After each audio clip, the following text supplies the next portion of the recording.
Hello, my name is Bhushan Nene. I'm with Developer and Platform Evangelism group within Microsoft. I'm here in Boston attending Siebel Customer World user conference. You might know that about 3 years ago, Siebel and Microsoft announced strategic alliance. And since then, we have worked on several key technology initiatives. I think the centerpiece of that was Smart Client and SOA. Today, we have opportunity to interview 3 key people who were involved in this initiative from the beginning. All right, so who we have here? Can you guys introduce yourself? I'm Chris Kaiser. I'm Solutions Architect with Microsoft, and I work with our global ISVs. Great. I'm Matt Howard. I work with Siebel Systems. I'm a product line manager for user interface frameworks, part of the platform product marketing group. Great. I am Mark Feinholz. I work with VP at Microsoft as well in the Siebel Alliance and the Global ISV Group. All right, let's start with you, Chris, since you have to run for your presentation later. How do you define SOA? You have so many definitions going on right now. But how would you put that in perspective within the Siebel and the new product they just announced, Siebel Component Assembly? Well, I mean, first off, I think SOA has been overhyped as a buzzword. I think that really service orientation is the key concept that you want to get at. And honestly, it needs to be driven from the business side. It's all about how do I take business capabilities and develop a system so that those capabilities are reusable, and also so that they're externalizable, so that it's very easy to transport functionality and to migrate systems independently. In today's world of insourcing, outsourcing, and acquisition, often systems need to be integrated or moved out to a different organization. And service orientation is a way to think about interfaces into those systems that can be independently developed and is technology agnostic in terms of access. That's great. So is SOA and web services kind of synonymous? They complement each other? Or? Service orientation and web services. Web services is certainly where service orientation started. I think service orientation is a way to think about how to develop systems that can be that are developed for agility and reuse, and a big part of that is understanding what business capabilities need to be grouped, how to expose those.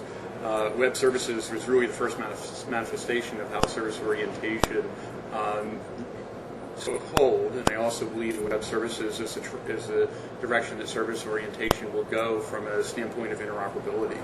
But service orientation certainly can extend beyond that to I should say more optimized infrastructures. It doesn't have to be bound, for instance, to HTTP protocol. It can run over different transports, and it can also really, in theory, be represented by things like binary FSS instead of just XML. However, in terms of interoperability, web services is the right way to view service orientation. Okay. So how is Siebel using SOA today? How is Siebel using SOA today? Siebel's announced a new product, Siebel Component Assembly, that's really developed with service orientation at its core. And one of the things you'll note in that particular approach is that they've done a very good job of compartmentalizing business capabilities into logical units that represent associated services that could be partitioned or moved off or independently deployed.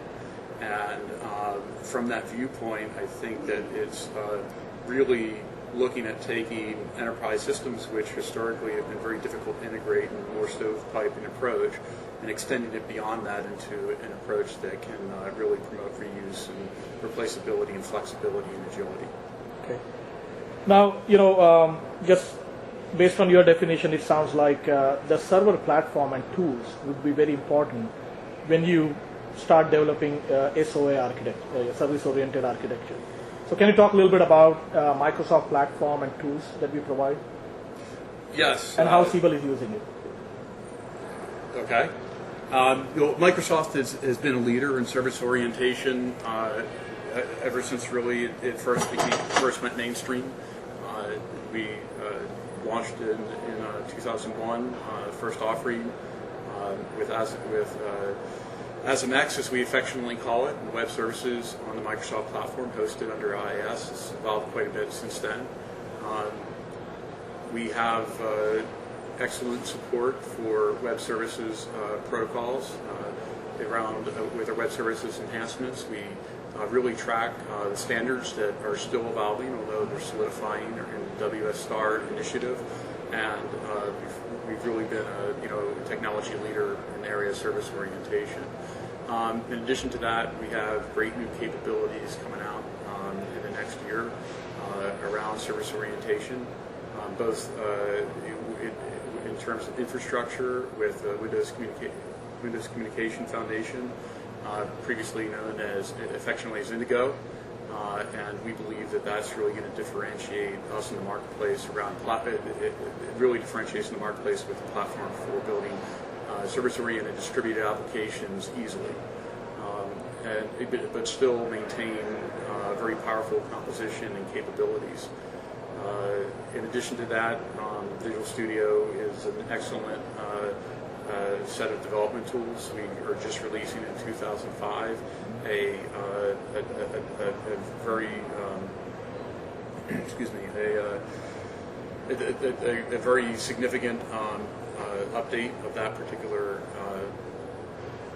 of our development tools, and Indigo is actively working with that team in terms of building capabilities into that. There's also a design time experience, which represents where we want to take system modeling, and that design time experience is around modeling web services, modeling the logical data center on which to deploy those web services, and managing, or also modeling your physical infrastructure, and allowing you to do at least design time constraint checking in terms of how the systems are deployed and whether or not your development environment meets your runtime environment.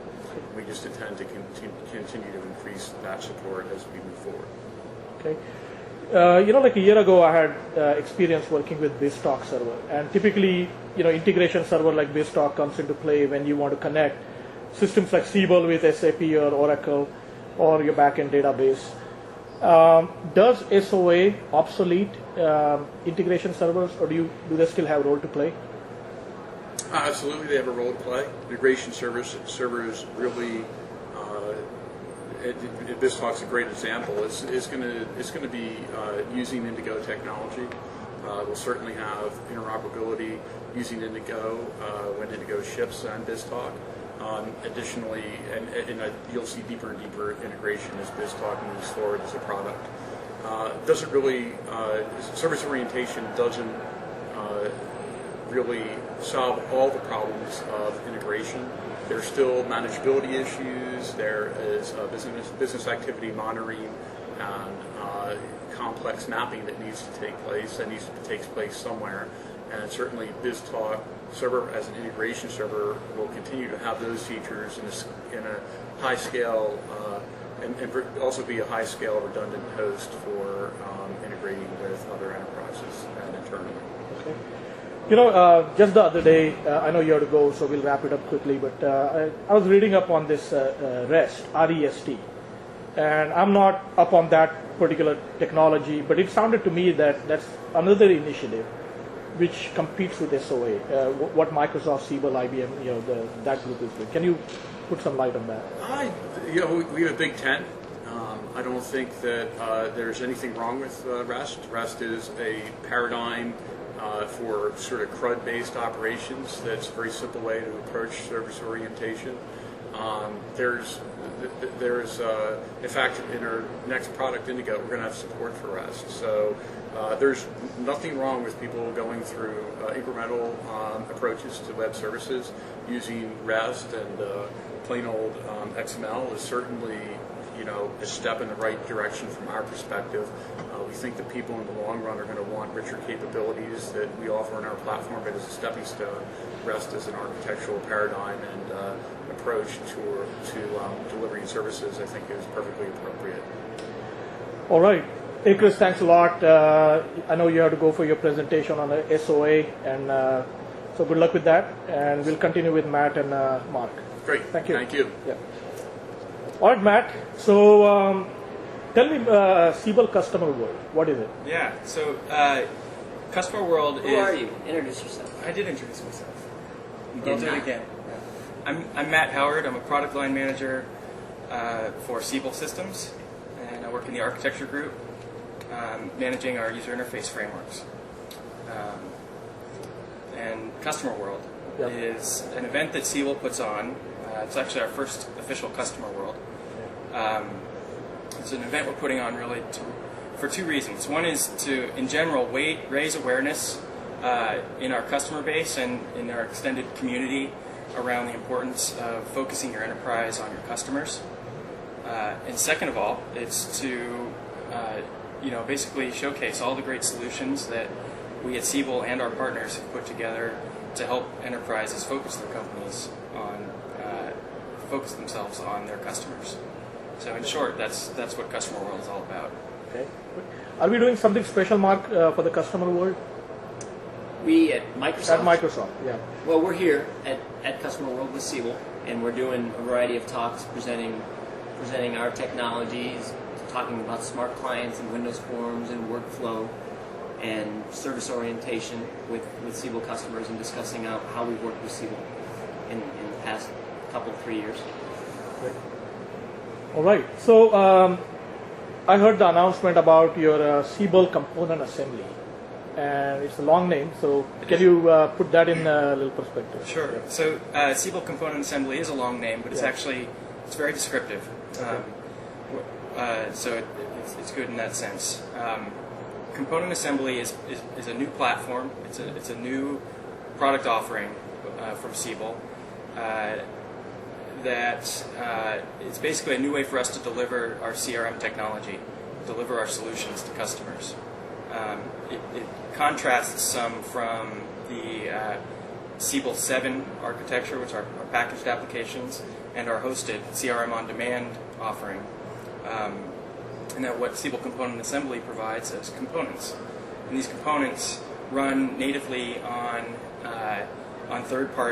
leading third-party application servers like the .NET server and some J2EE servers. And the components are really meant to work in a service-oriented architecture. So when we talk about components, and components is a big word, it can mean a lot of things to a lot of different people. So it's purposely generic because it has to encompass a lot of different things. But components are basically, to give you some examples, we have data service components that can do CRUD operations against a database. We have business service type components that manipulate or interpret data or perform business logic on data, things like pricing services and assignment services.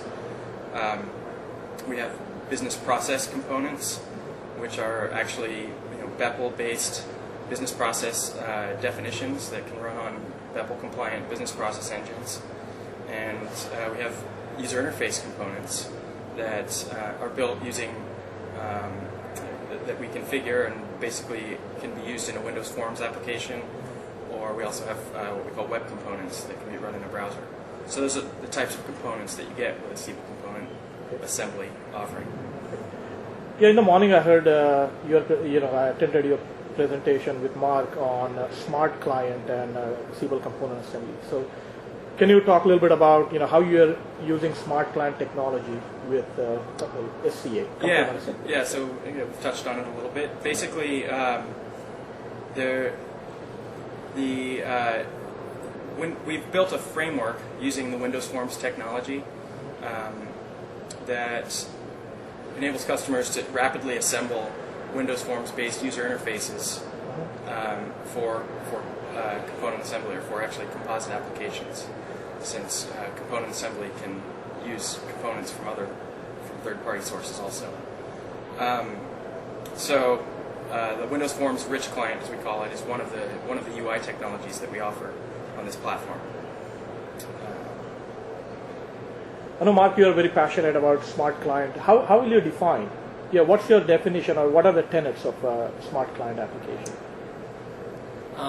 It's pretty straightforward for me. When it comes to smart client, it's Outlook. Outlook is better than Outlook Web Access. Outlook works offline. Outlook I don't classify as a smart client directly, though, because another tenet of a smart client is that it's easy to deploy and updates itself. And that's not the case with Outlook. It takes an impactful install, and it takes a lot to get an Outlook version upgraded. So with Visual Studio 2005, we've introduced the Click Once technologies. So Click Once enables the one-click deploy and automatic updating of applications. The third tenet is certainly that smart client applications talk web services. So before smart clients, at Microsoft we use the term rich client, meaning the old-fashioned client-server model where your application basically had to sit on a LAN and had to talk to. It had to be on your LAN because it was talking in the database via proprietary protocols. Then thin clients came along, and suddenly the application worked at home. It worked from any computer you were on. You didn't have to be on the corporate LAN for it to work, so you got reach. Now that we have web services, our smart client applications can have the same kind of reach. They can talk over the internet using web services to databases, to services, out to the internet, whatever they want. So certainly that's a key tenet, is it uses web services to talk. And then I think beyond that, smart client applications mean you have an application running on your local device that's using the local device to its full extent. So you're using local resources. You have complete access to the hard drive if in fact we're talking about a laptop or a Windows PC. You have full access to memory for managing state. You have the multiple threads that you can spin up to easily manage, to create an application that works, in a seamless, performant kind of way while it's off talking to web services. The UI is not locked because you can easily spin up another thread. So again, it's using local resources to their fullest to provide a rich, responsive user interface. I think those are the key tenets of what a smart client means. It means running on the local device, using the local device as much as it can, and all those other things I just said. I think that's one of the best definitions I've heard. What I really want to do is look at Siebel component assembly, and you can, if you can point out what are some of the strengths, or why do you call that particular application smart client? Put that within the perspective of what Mark just said. How he defined the smart client technologies. Okay. So if you can get the demo, because that's better than 1,000 words. Yep. And let's see, we have a big screen TV here, so we may be in good shape in terms of. So I want to emphasize that all right, so we are going to try to capture this with our home video camera. So what? So I'm showing the entire screen. You can see the entire screen right now. Yeah, okay. And I'll zoom in as you move around. Let me actually look at it so I can just get a sense for what you're dealing with here. Oh.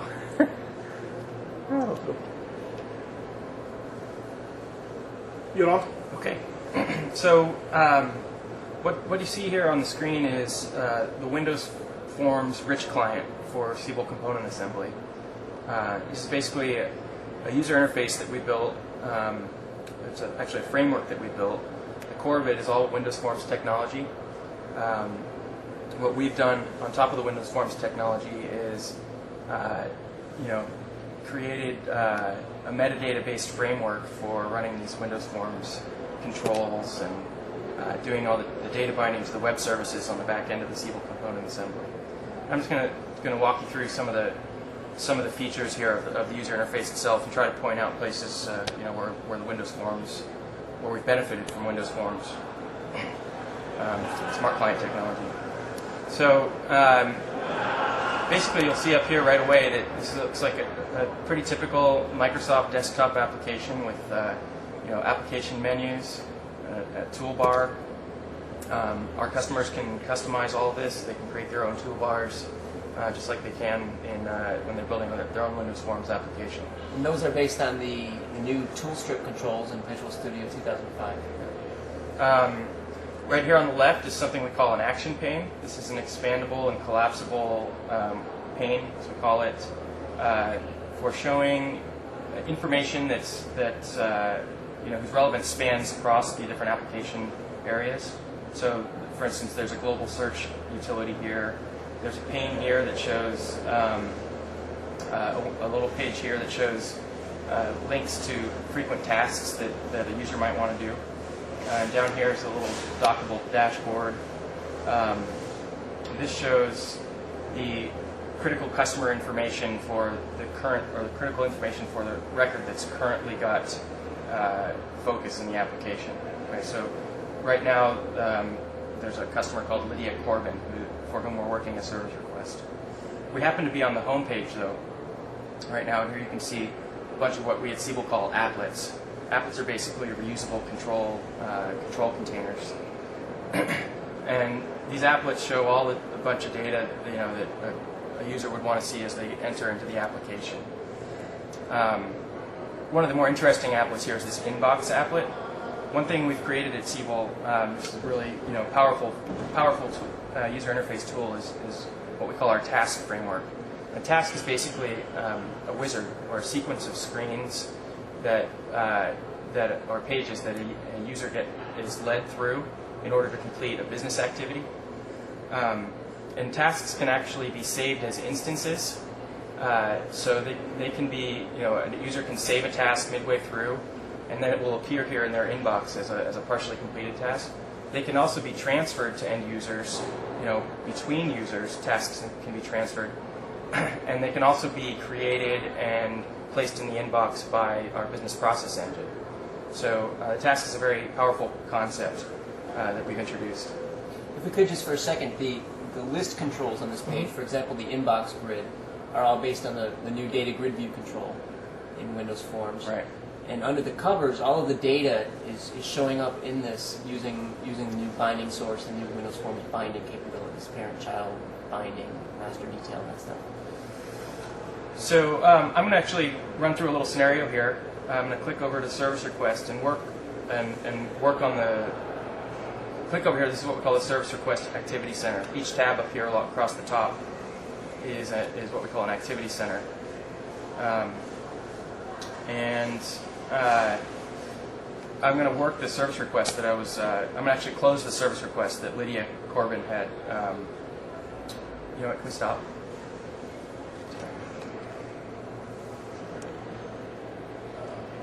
Don't start yet.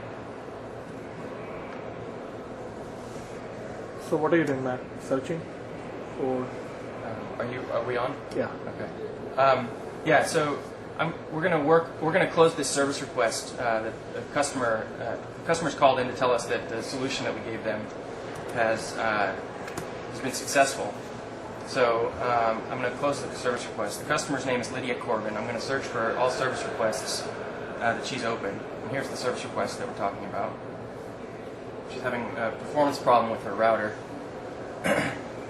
So I searched for her name, got a list of all the service requests, and now I'm drilling in on this service request, going to what we call a summary page. And this basically gives you a snapshot of all the information that about the service request, about this particular service request record. So here's all the service request component fields, as well as fields from child tables like description, notes, related activities. Here's the solution that we had given to Lydia to solve her problem, and the history of our interaction. I'm going to jump over here to this collaborate page, and this is an interesting, really neat technology, very powerful technology. We've integrated the Microsoft SharePoint team space right here into this UI, and it's related to the service request record. So for every service request record that I might want to collaborate on as an agent, I can open a team space, invite people to the team space, and then share documents about the project. I can store discussion threads about the project. Yeah, that's great. Tomorrow I'm going to interview Rob White, who is PM for Siebel Component Assembly Office Integration. Yeah. So we'll get into details. He'll go in depth on all the Microsoft integrations. Right. But so just to point that out, so I jump back to the summary page. I'm going to show you a couple more features of the Windows Forms technology.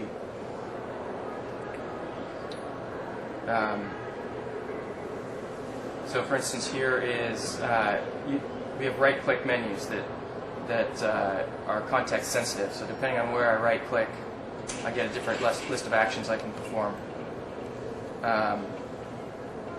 And then, so that's a great feature of this rich client technology. So let's proceed with the scenario here. I'm going to actually close the service request. So I'm going to go over here to this tasks pane. I'm going to click Close Service Request and start one of these tasks to close the service request. Right? And basically, here's the wizard that I'm going to get stepped through as part of this task definition. So first I get a summary of the service request. Okay? And notice that the status is now closed as opposed to open. The task did that in the background when the task was launched. It automatically closed, set the status to closed. And I could add comments here if I want to talk about, if I want to add comments about what we did to close it. I click Next, and now the task actually leads me through what's called a needs analysis assessment. And this is actually a chance to do a little, timely selling to a customer who's, we've solved the problem for them. We ask them just, 2 or 3 quick questions to determine whether they're a good candidate for a new product offering we have. So in this case, the customer answers the questions, we input that information, and the engine comes back, a needs analysis engine comes back with a product recommendation. We can describe the product to the customer briefly and ask if they're interested in having a follow-up conversation. In this case, the customer says yes. I press Next. And actually, the task takes me right into a sequence where I can create a lead from the service request. So, 2 good things have happened here. 1, we've closed the service request and made the customer happy by solving their problem. And 2, we've generated a lead for a new sale, all in the same task definition. So I click Next. The task has been created, and now the lead has been created, and now the task gives me as an end user the option to go look at the lead detail page, or to go return to the service request page, depending on what it is I want to do next. In this case, I'll go back to the lead summary page and review the lead that was just created. And there it is. So this is some of the capability we've built into our what we call our WinForms Rich client. Leveraging the Windows Forms Smart Client technologies is we got a lot of stuff. Actually got a lot of stuff, I should say, for free by virtue of choosing this platform. And we give our customers all the benefits of the great work that Microsoft has been doing on the platform. Can you give me a couple of excellent job, Matt. SCA looks really good. The UI, you can see. I'm trying to adjust my tripod again. Hang on. Keep your day job. All right. I'm going with Okay, the tripod. I finally got the tripod working. So I think it's interesting to talk and chat about the fact that Siebel has been building on WinBe since June of 2003 or even before that. So long before there was a Beta 1 product, Beta 1 version of WinBe out for the public, and I think it came out in June of 2004. Siebel's been building on the earliest of milestones and going through actually quite a bit of pain. And as we got them new builds every few months, they went from feature by feature by feature as the features were added, changed, morphed over the last 2.5, 3 years of the product lifecycle. It's been a very interesting experience for both the Siebel engineers as well as for specifically the Windows Forms team, who engaged directly the most directly with Siebel as we spec'd out new features, got Siebel's feedback, and built the features. It's been fun, exciting, and all the frustrating cycles of early adopter pain have certainly been part of the project. So, as I understand that, Mark, you worked at Siebel office for the last couple of years. Yeah, I've been on So site. how is that experience like? So I've been on site at Siebel for that amount of time, since March of 2003. And I've pretty much been the front end for the Windows Forms team on site at Siebel as we've worked through the WinBe development lifecycle. in addition to Windows Forms, Siebel's using the framework obviously in general and would be for other purposes. But it's been exciting in that amount of time. We've had a lot of direct engagement with a variety of product teams. Again, specifically the Windows Forms team, Mark Bolter, Joe Stegman, Mark Rideout, Regis Bird, Jessica Fosler. Those guys have just been complete key to Siebel being successful building on this platform. So it's been challenging, fun, exciting. It's been a great feedback loop. I don't think Microsoft has done this before. Engage with a customer at that early in this stage. And certainly Siebel was the first adopter of Whitby outside of the company, and certainly the deepest early adopter of the technology. That's great. Now, Matt, you said that you're leveraging a lot of features offered by Microsoft platform. Can you highlight a couple of them? Maybe that stand out and you could not have done without. Okay. Well, certainly, starting with the rich control library that the Windows Forms technology provides, gave us a huge leg up. Having to write all those controls ourselves would have been an overwhelming task, and quite honestly, not added any value for our customers. So, that's obviously a huge benefit.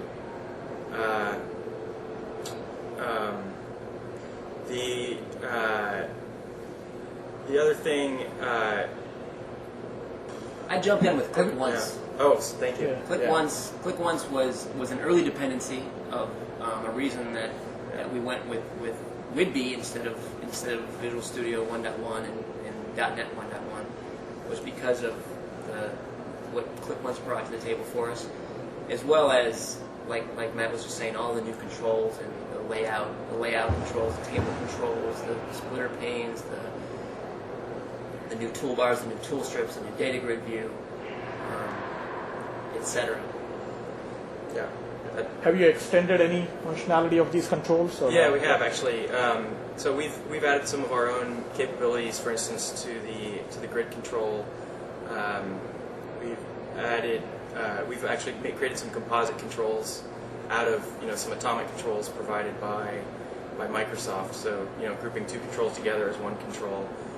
Do that largely for productivity enhancement for developers, places where two controls always appear the same. We've also collaboratively developed our own developed some custom controls. One in particular that we worked on was a control for showing WSRP consumer, web services for remote portlets, consumer control that allows us to suck in portlets from a portal server. That was kind of a fun project.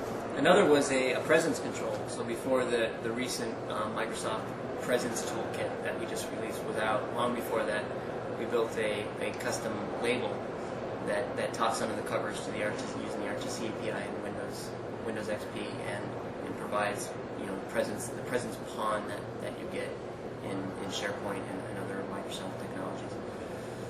All right. Are you guys looking at Avalon UI? Is it something you can talk about, or still? Certainly, one of the reasons we went. When we moved to WinForms, we knew there's this project going on called Avalon that has a lot of great technology in it. There's some hesitance, like why are we making this investment in Windows Forms when there's something coming right down the road?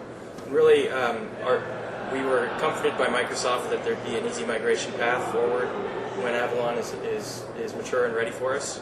So we're really looking forward to embracing that technology soon, I hope. We haven't talked specifically about when yet, but as much as 3 years ago, Brad Adelberg, one of the key client architects at Siebel, has engaged with Chris Anderson's team at Avalon, and this application that Siebel built, the Windows Forms application, is a metadata-based application.